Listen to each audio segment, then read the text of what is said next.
Hi everyone, it's Raja. And the Vivian. And you're watching this week's episode of RuPaul's Drag Race Fashion Photo Review.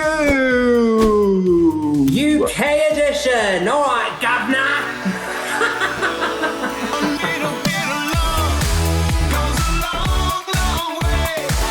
Dun, dun, dun, dun, dun, dun, dun, dun. Is that the British song? I don't know. Yeah, I don't even know our own national anthem, love. So yeah, if you know it, if that's our national anthem, that's our national anthem. So, Vivian, do you have any actual plans with your husband for Valentine's Day? Well, we're currently in lockdown, aren't we? So I am going to be turning Valentine's Day into Steak and Day, which is a thing in the UK. I love it. What about you? What are you doing on Valentine's? I am doing absolutely nothing. Maybe a steak and I'll give myself a... I don't know. Gail, you need to get yourself on Tammy. Oh, right. Tammy. Remind me. What is a Tammy again? Basically, Tammy is an LGBTQ plus dating and social network site.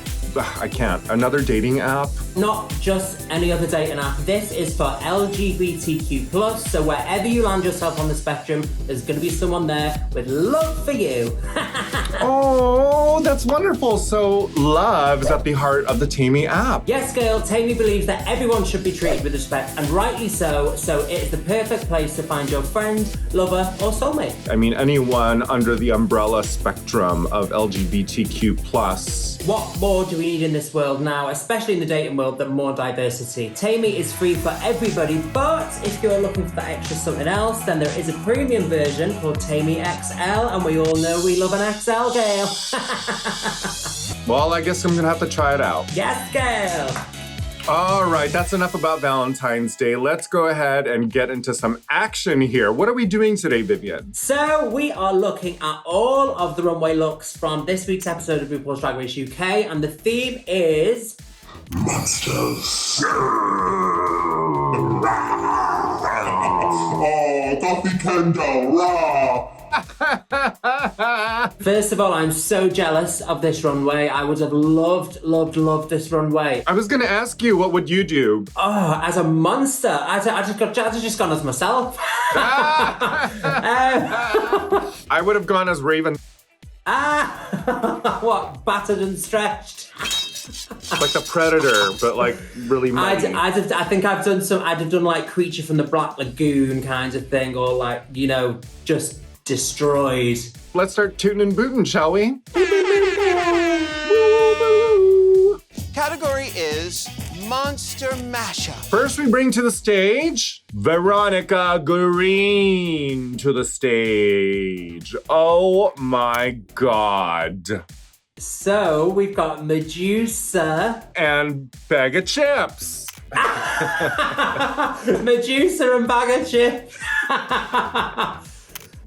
I'm sure Michelle's going to love the throwback to a good prosthetic nose, which she thought I was wearing in episode 1, and I wasn't.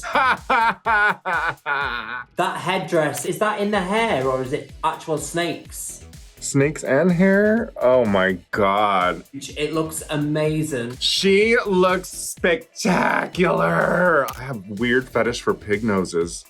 She looks like something from like Universal Halloween Horror Nights, you know, when it's like kind of that level of freaky pig that's been attacked by Medusa and turned into a drag queen. The headdress is so huge. It's like the perfect size. It's what dreams are made of. I think she looks absolutely spectacular. I love that combination. I'm not sure what the pig monster reference is, but I love it. I don't really care. It is so beautifully done. That headdress, I love the size of the pig's ears. The headdress is everything for me because it's pretty much a sequin gown, but I mean, she's took it everywhere from, you know, using prosthetic, the huge pig's ears, the size of that headdress, how she's keeping that on her head, I do not know, because it's kind of set back on her head, whereas usually if I was to make a headdress, it would be like straight up, but because it's set back, it gives it that hair illusion. I'm learning more about Veronica Green's aesthetic, and I am just absolutely in love with this. This is amazing. Huge toot for me. Well done, Veronica Green. And I give this look an absolute 100% toot. Next, we bring to the stage Sister. Scouse girl in the house. Oh. Okay. Oh. She's a mummy. I'm trying to find the second monster reference.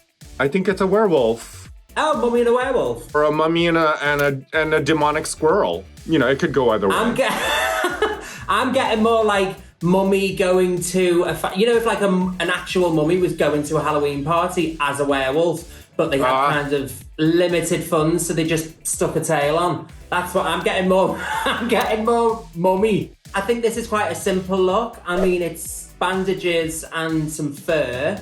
I think the whole face is covered, so I mean, you know, she was lucky that she didn't have to spend that much time on her makeup.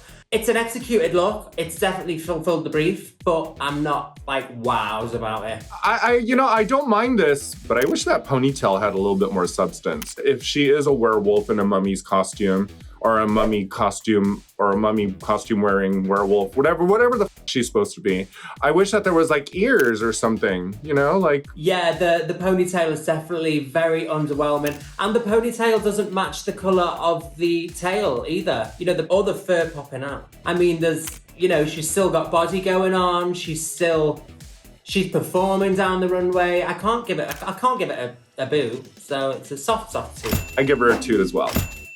All right, next we bring to the stage Bimini Banbula. She is giving us devil with a tits out.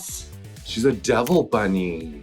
So she's like a Playboy bunny that's gone to hell. Of course, Havoc, and now she's coming back to Drag Race. Before I even continue talking about Bimini's outfit, I just want to say that so far in these first 3 looks, I am already fully in love, and I just love the aesthetics of what the British girls are bringing this season. Me too. There's so many things that are cool and unexpected, and Bimini has brought one of these looks for me. I love this look. The prosthetic on the forehead, I think she could have left that off and still got the same effect. Because she's done so much painting on it to create that like effect. It would have made the look a lot more polished, I think. The breastplate looks amazing. They look like actual real boobs. Because I'm not a fan of a breastplate, but they look fantastic. I love it. I think she looks spectacular. Her body looks amazing. I love the exaggerated proportions of her hips and tits and the ears, and the prosthetic I don't even mind, because you know what? Why not show off his skill? And for this look, it's an absolute Bimini Bombulash toot. I give this look a toot. Next we bring to the stage, we have Tace as the bride of Frankenstein in this gorgeous wedding gown. I'm seeing one monster. She also gnashed her teeth and showed her fangs, so she's a vampire as well. Okay, so she's a vampire, Frankenstein's bride. She looks amazing. The hair is stunning. That necklace, the blood dripping into the necklace. I am so down for this bitch. She looks great. First of all, that dress. The dress looks like it's stepped off a Dior runway. The Bride of Frankenstein has overtaken a Dior runway, and that Bride of Frankenstein is Taste. She is just fantastic. It's almost like I want that dress, but like in a few different colors. It just has the volume that I love. It has, you know, the leggy part that is also wonderful. It just poofs and fluffs in just the right way. Everything you just said, the jewelry, the hair, the makeup, the everything. It's just, she has such good taste. And just the right amount of blood as well. Like, she didn't go that whole Halloween-y, oh, let's smear blood all over the dress. No, because who would put any blood near this dress? This dress is stunning. Absolutely fantastic. And she's like, you know what? I might want to wear this dress again, and I don't want it to be all bloodied up, so. Tace has yet to put a foot wrong, and this is a huge toot. I give Tace a toot. All right, next we bring to the stage Ginny Lemon. Well, so she's got her signature lemony yellow. I'm getting like hazardous waste. Zombie. All right, so I'm obsessed with Ginny Lemon. I could watch her go into the supermarket for her groceries and she would be entertaining. However, it kills me to say, even though this is kind of outside of Ginny Lemon's comfort zone looks-wise, I'm not getting like an iconic monster mashup. Maybe this is her own interpretation of a monster. Maybe this is if Ginny Lemon went to a rave, took way too much acid, fell into a nuclear plant and this is what happens. This is actually could happen on a Ginny Lemon Saturday night out. Ginny Lemon is like one of those queens who is not necessarily one for immaculate presentation of, you know, there's always a bit of an edge and grit, and it's sometimes falling apart a little bit. And that's part of her charm, and that's what makes us love her so much. I wish Ginny would have done a little bit more with the hair. I actually don't mind the outfit. The design that she's put all over the dress is taken up into the back of the wig, which I do like. That's a nice attention to detail. I'm just not overly, I'm not wowed by it. I always feel like an opportunity like this for someone like Ginny would have been a lot more huge and spectacular and strange. I find the look to be fine. It's okay. I'm not excited by it. And I just wish that Ginny might have thrown something a little bit more monstrous into it. This is going to be a boot. Sorry, dear, it's a boot. If anyone was going to come and do Monster this week, you would have thought Ginny Lemon. Right. So I think that was a bit more disappointing. But we still love you, Ginny. We don't care. Fancy a slice? Next, we bring to the stage Lawrence Cheney. Can you do a Scottish accent, Raja? Lawrence Cheney. Lawrence Cheney. Lawrence Cheney. That was all right. Fat bastard. I mean, yes. Well, you're Scottish definitely better than Scouse. So I'm seeing Leatherface mixed with Bride of Frankenstein. She's got her own face hanging off her arm, and I love the concept. However, compared to Tace's Bride of Frankenstein hair, if this one cost £100, then Tace's cost £300. Not that I'm saying that it matters what you spend on Drag Race, but I'm just saying Tace's looked better. However, I do love this look. I think that it looks like Lawrence's face hanging off her arm as well. Doesn't just look like a random face, it looks like her face. So I'm loving the mashup. I actually am quite impressed by this. I love this concept. I love the idea of a skin dress. I mean, that just takes me back to the horror of Silence of the Lambs for me.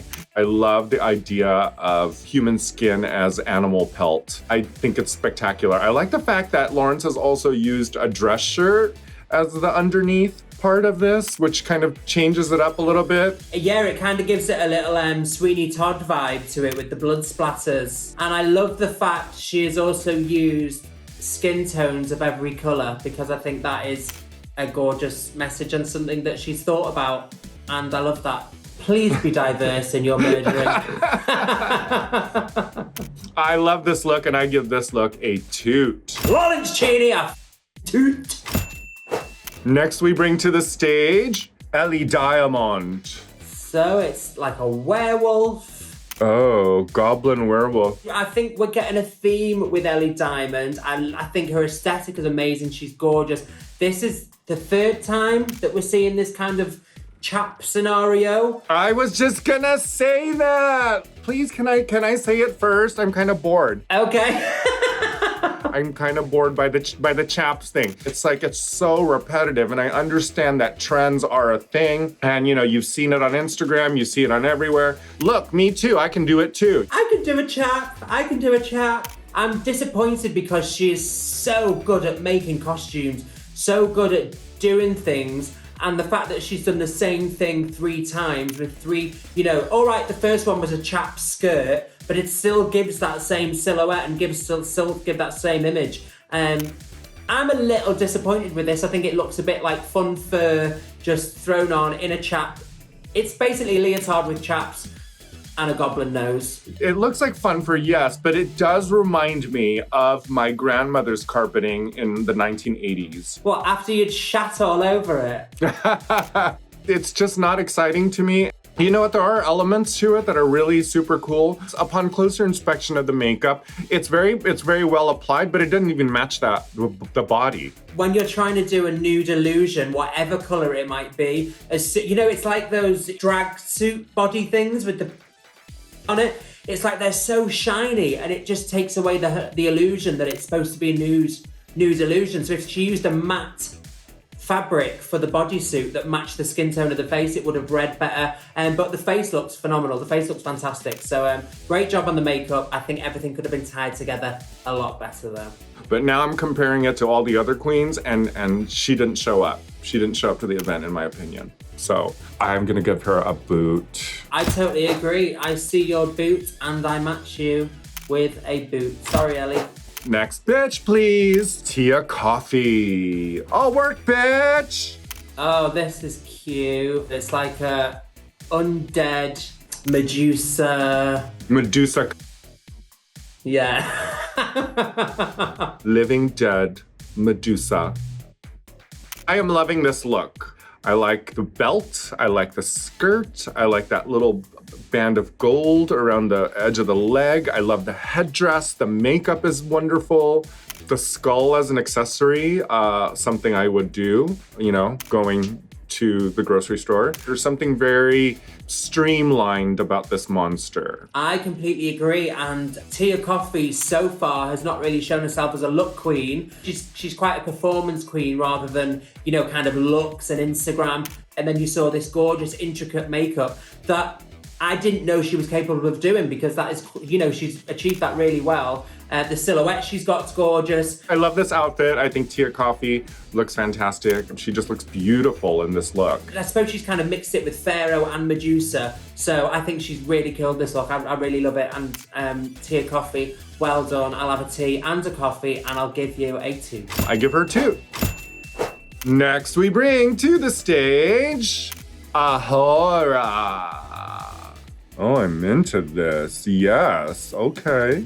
Oh, a reveal. I feel like I would wear this look just because every day, on stage, on a runway, at a photo shoot. I think the head thing looked really cool. It's something completely different because she's not gone for kind of like the classic monster, you know, whereas we've seen 2 Frankenstein's wives, we've seen 2 kind of werewolves 2 Medusas, whereas she's gone for something, she's kind of like a monster drag queen. However, I think I feel it's a bit too fashiony. I think everything should be too fashiony.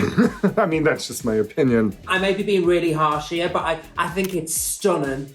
I'm not getting that much monster from it. I'm getting runway show with brains showing.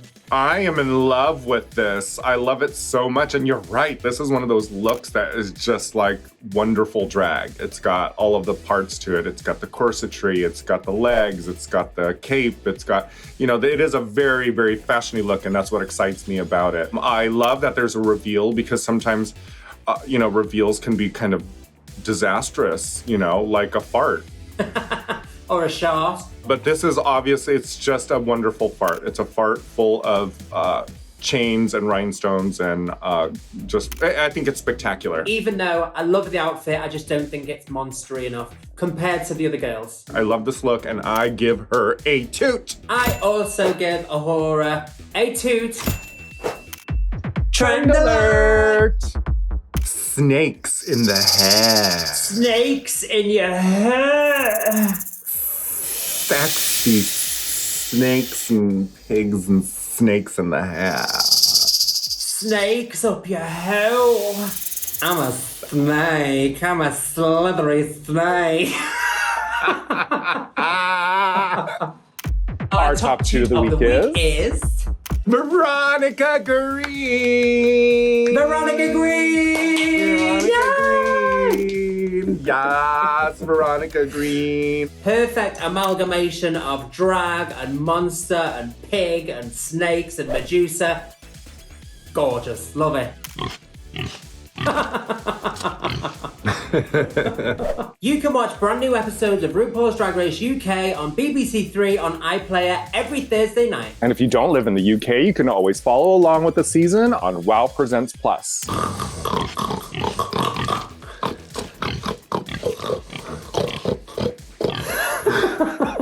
What are you again? I'm a snake.